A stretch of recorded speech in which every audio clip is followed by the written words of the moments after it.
Assalamualaikum warahmatullahi wabarakatuh. Salam sejahtera untuk kita semua. Teman-teman sekalian, minggu lalu kita sudah menjelaskan tentang konsep arborescens, pohon ilmu, dan rhizome. Hari ini kita akan menjelaskan sebenarnya lanjutan dari itu yang fokusnya atau masalahnya adalah critical thinking dan creative thinking. Teman-teman sekalian, sering sekali dibedakan misalnya critical thinking itu adalah model berpikir, logika berpikir yang kuat digunakan sebenarnya untuk masalah-masalah kita melakukan riset yang sifatnya disipliner. Dan pendekatannya biasanya memang lebih banyak kita menggunakan pendekatan walaupun bukan misalnya positif dalam pengertian yang sifatnya kaku, tetapi ya ini lebih melihat ilmu pengetahuan itu hanya memang menjelaskan tentang masalah-masalah yang sifatnya monodisipliner, dan sering juga dikatakan bahwa model berpikir critical thinking ini dengan berpikir convergence, ya. Sementara misalnya begitu kita masuki masa-masa yang kompleks yang memerlukan kreativitas dan imajinasi, ya, inovasi, maka sebenarnya kita sudah memerlukan logika baru yang kita sebut misalnya dengan creative thinking. Creative thinking itu biasa juga disebut istilahnya dengan berpikir literal atau literal thinking, ya. Jadi teman-teman sekalian, kalau misalnya pada pemikiran yang sifatnya kalau misalnya pada pemikiran yang sifatnya critical thinking itu sering dikatakan dia sebenarnya model berpikir yang sifatnya vertikal. Ingat konsep waktu kita jelaskan minggu kemarin tentang pendekatan yang sifatnya misalnya positivistik itu, ya, yang sifatnya misalnya atau pohon ilmu itu adalah sering disebut juga model berpikir yang sifatnya vertikal. Sementara begitu kita misalnya menjelaskan tentang creative thinking itu, karena kita mencoba melakukan penelitian tentang masalah-masalah yang berbeda, yang saling berkaitan, maka sekarang ya ingat apa yang kita jelaskan kemarin tentang rhizome. Maka sekarang sebenarnya kita lebih menggunakan model berpikir yang sifatnya horizontal. Jadi bidang-bidang ilmu dianggap memiliki posisi dan kedudukan yang sama, horizontal.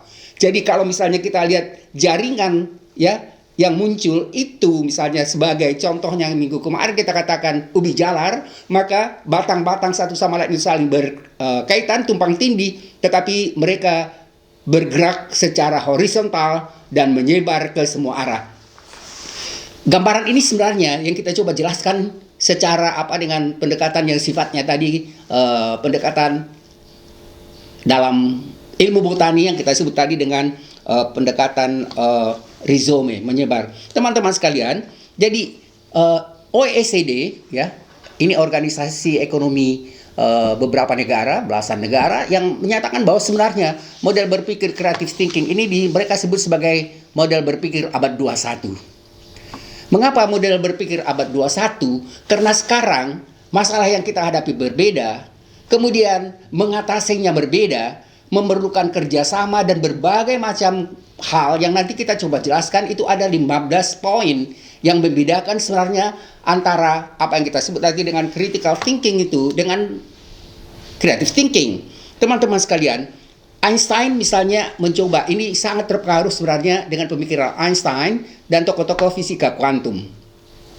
Jadi Einstein misalnya kalau pada positivisme ilmiah, ya, ingat kembali positivisme ilmiah yang dijadikan dasar untuk ilmu pengetahuan hanya fakta. Ingat fakta itu seperti seperti bagian batu bata atom-atom yang kita susun, ya, batu bata yang kita susun untuk mendirikan bangunan. Einstein mengatakan, sekarang kita tidak hanya bertolak untuk membangun ilmu pengetahuan dengan menggunakan data-data atau fakta saja, tetapi juga kita memerlukan model berpikir yang kita sebut tadi dengan kita memerlukan model berpikir baru. Jadi teman-teman sekalian, kita tidak bisa menyelesaikan problem yang sama untuk semua masalah. Kita tidak mungkin menyamakan misalnya paradigma atau model berpikir yang sama antara positivistik dengan non-positivistik, antara pendekatan yang sifatnya disipliner dengan multidisipliner. Teman-teman sekalian, ini karena materinya sebenarnya sangat luas, tapi saya akan mencoba menjelaskan secara ringkas prinsip yang ada pada apa yang disebut dengan berpikir kritis itu. Yang pertama, pada berpikir kritis itu kita harus melakukan observasi. Jadi kalau ada masalah, lakukanlah observasi masalah itu, ya. Dan kemudian yang berikutnya, coba analisis masalah tersebut. Teman-teman sekalian, kalau misalnya sekarang kita mencoba untuk melihat, ya, atau mencari masalah, tidak terlalu sulit karena di sekitar kita hampir setiap hari kita dihadapkan dengan berbagai macam masalah, masalah ekonomi, masalah sosial, masalah politik, masalah keadilan, masalah demokrasi, ya. Jadi begitu misalnya kita mencoba untuk menemukan masalah, maka observasilah masalah yang akan kita teliti itu, akan kita jelaskan itu, akan kita buat misalnya menjadi tulisan untuk jurnal akademis atau misalnya untuk disertasi. Lalu setelah itu analisis. Analisis itu artinya, itu kan sebenarnya analisis itu model mencoba menganalisa, memotong-motong bagian yang kita teliti itu, ya, bagian-bagian yang masuk di dalam masalah yang kita teliti. Tapi ini bukan pendekatan yang sifatnya berbagai macam disiplin, tapi analisislah, ya, masalah setelah diobservasi, kemudian setelah itu baru kita mencoba untuk menemukan model kesimpulan, ya. Jadi ini sebenarnya modal secara ringkas, misalnya begitu kita mencoba untuk bisa melakukan penyelesaian masalah dengan secara ringkas, dan kemudian setelah itu baru komunikasikan, ya, kita komunikasikan, dan kemudian setelah itu baru kita menyelesaikan masalah atau problem solving. Teman-teman sekalian, kalau misalnya kita lihat, ya, para ilmuwan yang mencoba menyelesaikan masalah di TV biasanya menggunakan model berpikir critical thinking ini. Jadi observasi masalah itu, kemudian analisis, ya, secara ketat. Kemudian setelah itu misalnya coba menemukan inferensi, kesimpulan. Kemudian setelah itu, ya, coba komunikasikan. Jadi jangan misalnya melakukan komunikasi sebelum kita melakukan tahapan pemikiran yang di atas tadi, yang bertiga, yang ada 3 tadi. Dan setelah kita melakukan komunikasi, maka sekarang kita bisa mencoba menyelesaikan problem itu. Teman-teman sekalian, Anda bisa lihat misalnya bagaimana walaupun hanya sederhana sekali itu dikemukakan dalam penjelasan-penjelasan melalui media sosial. Nah, sekarang kita coba jelaskan. Saya agak ragu, mudah-mudahan ini bisa kita selesaikan perbedaannya dengan creative thinking itu apa. Jadi creative thinking itu yang pertama adalah kita harus, ya, pemahami misalnya tentang masalah, fokus masalah, ya. Kemudian setelah itu misalnya masalah itu harus kita lihat dalam konteksnya.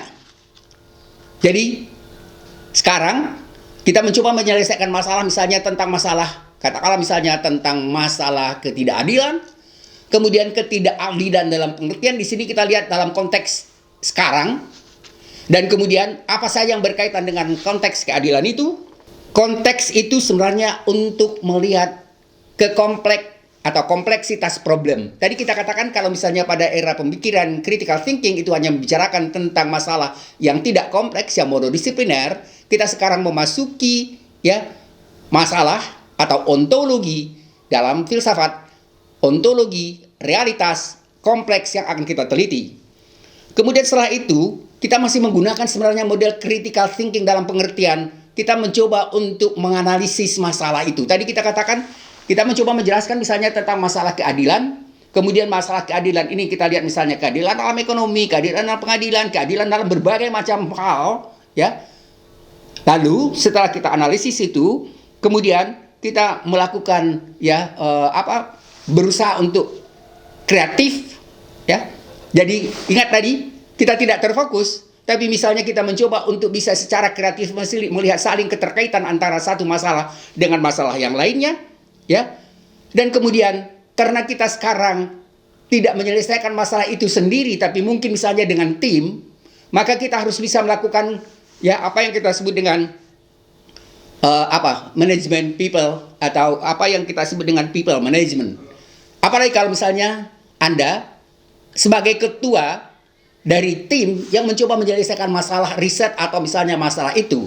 Jadi yang berikutnya people management, ada koordinasi antara satu sama lain, kemudian ada juga memerlukan emotional intelligence, ya, kecerdasan intelijen, karena kita harus bisa kompak dan saling memahami di dalam tim. Kemudian kita harus bisa melakukan judgment dan decision making, ya, dan kemudian kita harus bisa melakukan service dalam bentuk apa yang disebut dengan service orientasi. Jadi kita di dalam universitas itu juga sebenarnya sangat memerlukan setiap dosen itu berlaku sebagai melakukan service pada mahasiswa dan hal-hal lain. Kemudian juga kita misalnya harus mampu melakukan negosiasi, cognitive flexibility, dan lain-lain. Teman-teman sekalian, kita mungkin jelaskan ini dalam 15 sebenarnya 15 poin yang harus dijelaskan satu sama lain, tapi waktunya memang sangat terbatas, teman-teman.